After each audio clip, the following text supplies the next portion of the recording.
Omusumba Katende James Ssemakula nga yasumba ekkanisa ya Shalom Worship Center esangibwa ekikunyu mu ggombolola y'Emmende mu disitulikiti ey'e Wakiso akutidde abakkiriza okukomya okwesiba ku byayita n'ebiboogerwako abantu nga lwe bajja okubaako enkyukakyuka ze beetuusaako mu bulamu bwabwe. Ng'okubuulira kwe akwesigamiza mu kitabo kya Yeremiya essula esooka n'olunyiriri olw'24 ng'ategeezezza abakkiriza nti ebyayita bye beesibako tebabirinaako buvunaanyizibwa wabula bafube okuzimba enkolagana ne Katonda nga yajja okubawa enteekateeka empya.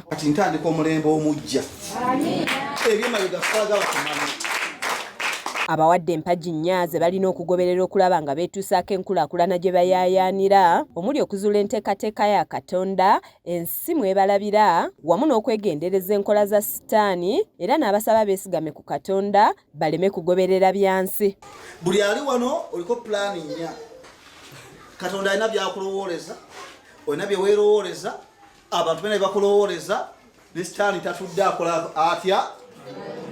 Kakati mu pulaani ezo zonna ez'emirundi ena kankubuuse gw'osalawo gw'olina wiiru eyambako bwe weeteeka mu layini eyo mu layini mwe weeteeka pulaani yeetuukirira.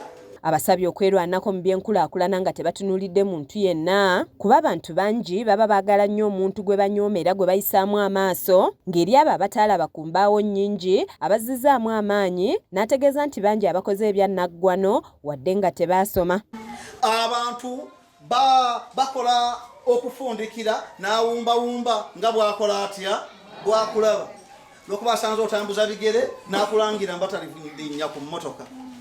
Olw'okubanga mbu tewasoma n'akulangira mu balifa nga baavu. Abawadde ekyokulabirako okuva mu kitabo kya Samwiri ekisooka essula 19 n'abategeeza nti singa omuntu alemera ku byafaayo kimunafuya, ng'abawadde ekyokulabirako kya Sawulo eyatuuka n'okwekukuma ng'alaba ekika kye kinafu nnyo okusinziira ku byafaayo byakyo. Omuntu asobola okufuuka omusibe w'ebyafaayo olw'ebyo byalaba mu famire yaabwe.